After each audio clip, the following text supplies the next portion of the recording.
Character action games, spectacle fighter, stylish hack and slash, whatever the fuck you want to call it, is one of my favorite genres. If you're wondering what exactly separates the character action from the hack and slash, the character action games are the ones that you think you're pretty good at, watch a combo video on, and immediately want to kill yourself. The Devil May Cry's, Bayonetta's, Metal Gear Rising's, etc. Generally what sets them apart from something like older God of War and modern brawlers is their much deeper focus on mechanics, style, and complexity. They're not so much a dying genre, but one that has always carved itself a little niche and been generally happy to sit in it, packing style and substance in equal measure, and kicking the shit out of anyone who thinks the wacky woohoo Pizza Man game will be easily accessible to the Call of Duty generation.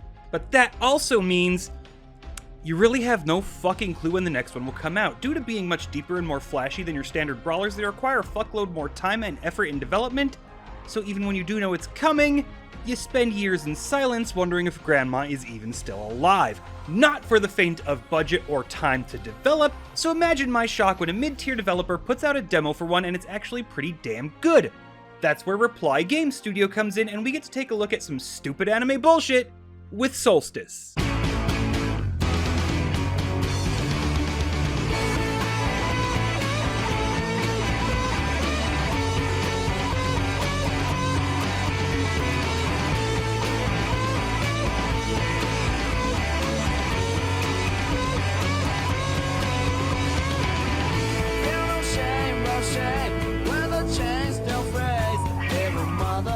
Show you another way, so put your glasses on. Nothing will be wrong. There's no blame, there's no fame. It's up to you. The fast watch you'll be finding. Whatever holds you back, I can't get it off. Tell me why, tell me why, tell me what you want. I don't know why, don't know why, don't know why. Tell me why, tell me why, tell me what you said. I don't know why, don't know why. Too late, it's too late. Nope, hold on, I've got one more. Got one more. You are Briar, not to be confused with the actually cool Briar from Fable. Your sister is dead and you've been infected with the Purple Drank. You're a Berserk fanfic character who has been tasked with investigating a hive city to figure out who opened a Chaos Gate, why, and stick your sword with no cutting edge into their beehole. Along the way, you meet a small cast of not interesting characters like Professor Layton, who speaks in monotone and is a dick, and his bird. Bird dies. While investigating the town, you learn that your colleagues have given in to the Purple Drank, transformed into monsters, and meet Colleague 3, Donkey Van. Donkey Van is your totally not guts and is so named due to being packed with more jackassery than a 96 Subaru 7-seater used entirely for transporting mules. This small cadre will in no way be important except for Donkey Van, who was present on the day Briar gave in to the Scissorp and murdered her sister, who is the ghost that is now bound to her. Does this story sound stupid? Is it starting to? It's okay, it is stupid and you get it. Constantly. But we'll leave that for now as it's not too terribly important or creative. So in Briar's attempt to rid the Hive of the Warp's rejects, she will unlock enough weapons to make even Dante tell her to chill the fuck out and discover how much of what has happened was an inside job. This doesn't really go well, however, as the game constantly interrupts everything you're doing to constantly listen to characters with zero personality. Bitch! Cutscene! Loading screen! Room that only exists for you to smash 3 boxes and listen to characters talk? Cutscene! Spend 5 minutes pressing A to advance the dialogue. It's kind of fucking bad.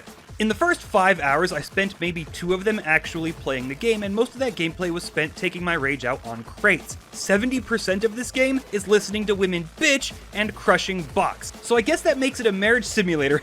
Am I right, fellas up top? Up top.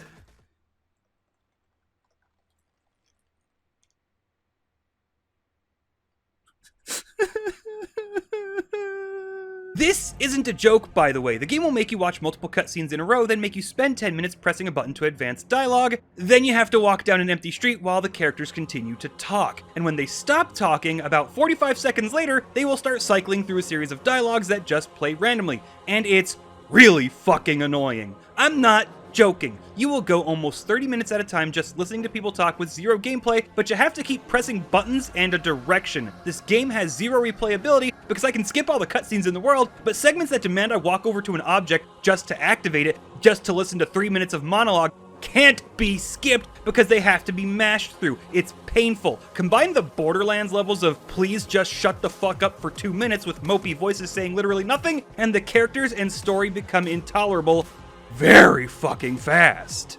So how bad is the cutscene and dialogue ratio to the fucking gameplay? Well, dig, if you will, a picture. At the 5-hour mark, I finally catch up with the now monster people who were once my colleagues. They spend 5 minutes threatening to kill me, then we talk shit back, then they talk shit back, say they're going to kill me, and then continue talking shit for another 30 seconds. I then spend 5 minutes holding down on the control stick because the game demands I run away from them. Then, I enter a big open arena. Finally, boss fight time. I've been chasing this guy for a couple levels since he tried to nuke me, and the game has been building up to it, so let's fucking go! So he talks shit at me for 2 more minutes, tells me he's going to kill me now twice, talks shit for 30 more seconds, and then the fight starts.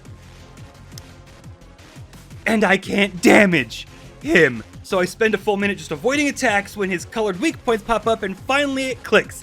This is going to be one of those destroy the weak points so I get the ability to damage the boss fight type things. Then a cutscene starts. And then Donkey Van shows up and kills him. I get another shit tier sequence where I have to play as loot, walk over to objects, activate them, click through 10 minutes of dialogue, watch another cutscene, play a fucking minigame where I have to hold the control stick in the direction displayed, and then I get more cutscenes. This is not a video game. Before I've even gotten into the basic fucking mechanics, we're already at the point where the game has cock-blocked me on a boss fight, replaced it with cutscenes, forced me to mash through unskippable dialogue, then forced me into more cutscenes, and denied me literally everything it spent the last 2 hours setting up for me. That is not a video game. It's a piss-poor Berserk fanfic, but the developers knew you wouldn't pay for a fucking fanfiction, so they gave you 1,000 crates to smash between their shit reading circle meetings. I tried really fucking hard. It was at that point, merely 5 hours in, where I just began mashing through dialogue segments. I just began skipping cutscenes. They're shit. The story is shit. It's painfully repetitive, goes nowhere, says nothing, and just constantly gets in your way while having no ability to shut the fuck up. Lute and Briar say their stupid fucking nothings so often that only 3 hours in they were repeating them. They never shut the fuck up, yet they never have anything to say, and they use talking time to deny you playing time. Fuck you, fuck your story. This shit was $40 and I only paid $12, and I'm still really fucking mad, but how about that gameplay? Here's the thing. I fucking hate this game. Dead joke. It sucks. The gameplay, while bringing a lot of good and solid ideas and starting incredibly strong, only ever devolves. In no way does it ever improve, and it only gets worse from the word go. Firstly, it's really not a stylish action game despite trying really hard to be. It goes back to the old school God of War in which combos are very simple, very short, and have hard ends to them. Dash cancels and jump cancels don't really exist that I could really figure out. You can, however, dash reset if you are juggling an enemy midair, but only once. Weapon swapping doesn't extend combos and instead just changes how damage might be dealt, if at all. 6 button presses and your combo ends is the longest you can make said combo. It's a very old school and very simple system, and due to no dash cancels becomes very commit heavy. Add to the fact that your attacks will routinely launch enemies out of range of your combo, and with no movement options or cancels, it just goes from commit heavy to downright clunky. It doesn't feel or play like a game with nearly 2 decades of material to learn from and refine. It plays like God of War 1 with even more simplified options. This is made even more tragic when you add in like the 6 or 7 secondary weapons you cycle through with the D-pad. Not only are combos super fucking simple, but you have to purchase the basic functionality of every single weapon individually. A plus X to launch, buy it for each weapon every time. X delay, X 4 more times, buy it for each weapon every fucking time. This was the problem I had with Bayonetta's combat and its systems, where before you simply bought an ability and it was applied to all weapons, now you're having to purchase it for every single weapon to hide the fact that all the depth has been removed and they had nothing to replace it with. All weapons play the same. The only difference ends up being that one can hit at a range, and one can hit multiple enemies at severely reduced damage. But none of these help anyway, as there's no way to increase your damage, and enemies take a fuckload of hits to kill. Basic enemies will take more damage than even a heavy mix combo deals, meaning you'll pull off a full combo, go through the lengthy reset, and then have to start over, and they only get tankier from there. It gets to the point very quickly, mind you, that it's obvious that AI is really fucking simple and everything about the game is designed to waste the player's time. Which is where I get to mention that the introduction cutscene mentions chaos about 800 fucking times, which is where I now get to mention that entropy and colored fields come in. Loot is a ghost and has the ability to project these sort of colored barriers. These allow Briar to interact with and destroy colored platforms, crystals, and enemies. But it's a timer, and you can only keep it up for so long. You can extend the length that you can keep it up, and you can upgrade into damaging the colored enemies, giving you more time, but as you get these abilities, the game adjusts itself to counter them. Most enemies run away from you. Spearmen, flying enemies, possessed enemies, etc. 90% spend all of their time fleeing off camera and forcing you to chase them down. To eat through your time management slog, red enemies gain the ability to block. Hitting them while they're blocking does not prolong your field and does not deal chip damage to them. So now, as enemies have spent the entire time avoiding you to eat through your time and artificially extend encounters, the developers are now just stopping progress wholesale. Hey, all that shit you're doing that isn't listening to our shit story? Just stop. Oh, hey, to pretend there's progress, we gave you this ability. Now here's an enemy that makes it so that new ability is useless anyway. Every enemy introduced after Chapter 3 functions the exact same way. It requires a field to be up, and it just runs the fuck away from you. Then after defeating a slog of a boss that required a field to be up and managed and also caused shit to just explode around me when I couldn't fucking see it, he spawns 3 blue dudes who run away from you, and you got 30 seconds to track them all down, or he gets the fuck back up. What's worse, what's even weirdly worse, is this bitch will snap toward a target like she's got nowhere better to be than the space that they currently occupy. If you're close enough to an enemy or thing to break, but not exactly where the game thinks you need to be in order to hit it, the game will snap you forward, sideways, or even up and down. It's short, but noticeable.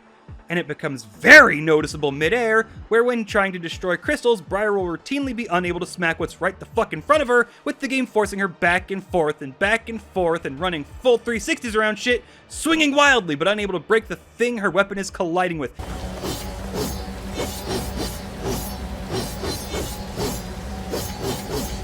And yes! This happens a hell of a lot with crystals and boxes, and even happens with enemies. So even when enemies aren't running away from you, even when you're not launching them against your will, even when they're standing dead in front of you, the size of a goddamn parade float, begging to die, Briar will miss. Beautiful. But wait! There's more.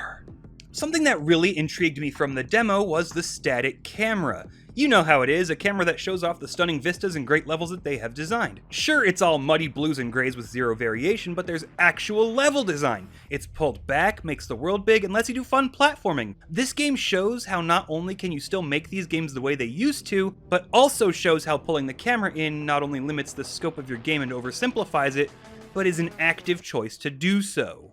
And every bit of that goes straight out the window when combat starts. The static camera was used in older games so the player could easily manage and learn to control the flow of combat. Removing that fucks everything up. So this game, the second a fight starts, pulls the camera in claustrophobically close, demands the player manage it, and then fills the game with enemies whose only programming is to run away from the player and away from where the camera is pointing. So not only do you have to manage the time you can hit an enemy, you have shit mobility options forcing you to chase them down, you also have to manage the stupidly close camera, which makes it difficult to keep an eye on anything other than the one enemy you're chasing, and when you do finally get all that done, it just blocks eating through your time to damage it anyway, and then an enemy damages you from off-screen with no indication that it was coming. Then, to add insult to injury, after the fight is over, the camera pulls back to its static angle, which gives you a nearly perfect view of the arena anyway. And it gets worse. Somewhere around the 3 to 4 hour mark, I got into a battle where this didn't happen. The camera was actually pulled up. I couldn't see the whole arena, but the camera followed me to make sure I didn't run off screen. And the result was some of the best combat I experienced in the game. It was genuinely satisfying. I was able to manage what was going on, and there was just enough screen that the very few enemies who were off said screen, with enough freedom from clutter, that I was able to keep track of what the HUD was telling me. It felt so fucking good, and it only proved that all of this was done on purpose. The camera is intentionally fucked to screw the player. The AI is intentionally designed to waste the player's time. New enemies are introduced solely to counter the piddly abilities the game gives you to create an illusion of progress, all in service to just forcing the player to sit through dialogue. Combat is shit. This game couldn't go 6 minutes without pissing me off. And it gets worse. It would be easy to forget everything I said before I started bitching about the combat, and I need to remind you, most of this game is dialogue, a strong 70% at least, meaning that half the red orbs you gain for upgrading in a level come from smashing crates. You smash crates, pots, and other detritus so much that it accounts for half of your upgrade materials. I shit you not. Every level, you will smash more boxes than you kill enemies. Every level, you will spend more time mashing A to advance dialogue or watching cutscenes than you will fighting. This is only ever broken up by 2 maze levels set in sewers. The shit tier combat that does nothing but burden the player and then punishes them for the burdens the devs put on them is the least frequent thing you do in this game. Then there's the Unity system. It's like your style ranking, only it gives you a shit tier version of Devil Trigger when you get to Triple S, and it's a pain in the ass to get since all the combos are exactly the same. Just abuse items, or don't even bother with it. You don't get much damage out of it, and you have to sit through or skip a cutscene every fucking time you activate it. Art direction and performance are pure ass. The game looks like it's from last gen, which is fine. It's an anime game, but it otherwise has a decent style with decent fidelity, just with a trash color palette. But it runs like absolute dicks. The first thing I did when firing it up was go into graphics options, as you do. Your options outside of resolution and screen are as follows. Graphics, quality, balanced, performance. NVIDIA DLSS, on, off. The end. That should have been the part where I went, yup, this is a trash fire, just gonna refund it and move on. But I stupidly decided to offer the developers my better nature for their hard work. They thanked me by going out of their way to waste my time, intentionally make the game a chore to play, and pretend this is all a game, and not the overconfident incompetence of a failed movie maker. This game does nothing but waste your time. When it's not cutscenes and mashing through dialogue, it's giving you weapons and abilities that change nothing, not even a lateral upgrade, and in the off chance they accidentally upgraded you, introduce yet another enemy who can tell exactly how they function before the fight even starts, and it's just to counter that upgrade, all just to waste even more time on a game that can barely fucking run. This is not a game. It is a chore, and everything in it is designed to frustrate you. No gameplay, enjoy a fanfiction. You want gameplay? Smash box while listening to fanfiction. You want to have actual combat? Here! You can't see the enemies, their animations are shit tier and just blend into everything else going on. They break away mid-combo to run away from you, your combo launches them off screen mid-combo, and when you chase them down, they just hit you with zero noticeable indication, or just block, and your timer for being able to damage them is out. Wanna go back to the cutscenes now? I bet you're not enjoying the gameplay. Here, let's give you 5 more cutscenes. Yeah, I didn't finish this shit. I quit chapter 15 somewhere about 5/7 of the way through, when an enemy who spent 45 seconds straight just blocking hard knocked me down, and then hit me 6 times in a row, instantly killing me, all while I had no control over my character. In literally any other game, that would be a funny bug that nobody would believe happened unless it was recorded. In this game, it was just yet another example of the developers' only core competency being their incompetence. It was just another moment where the developers had made decisions solely to make the game even more painful to play. All of this is on purpose. None of this is by accident. New God of War isn't some new way of doing things. It's the lazy way. It intentionally limits your scope of vision so the developers don't have to design a world. It intentionally makes it more difficult to keep track of combat because the game lacks depth and complexity, and if you could see and manage the arena, the whole system would fall the fuck apart. And this game proves it. Static cameras building the worlds that made these games just for when combat starts throw all of it away because it's too beneficial to the player, and we don't care to put real effort in. Enemies that run away from you and clunky movement options aren't a problem when it's easy to keep track of where they are and what they are doing.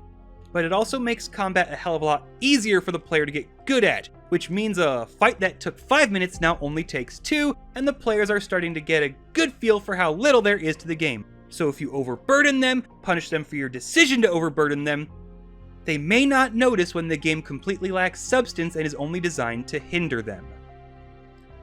But I noticed. I noticed very fucking quickly.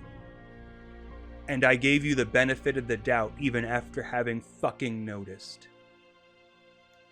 I paid $12 for this rancid shitfest, and fuck you for it. Hey, hold on a second, guys, because I forgot to talk about the soundtrack. Guess what? The soundtrack, it's actually pretty good. It's varied and it keeps you going. It's actually really good for a hack and slash character action soundtrack. It's really fun and bouncy, and they do a lot with it. Too bad the rest of the game makes me wish I was playing the V levels from Devil May Cry 5. I'm the TheNecroswanson, and you can go fuck yourselves.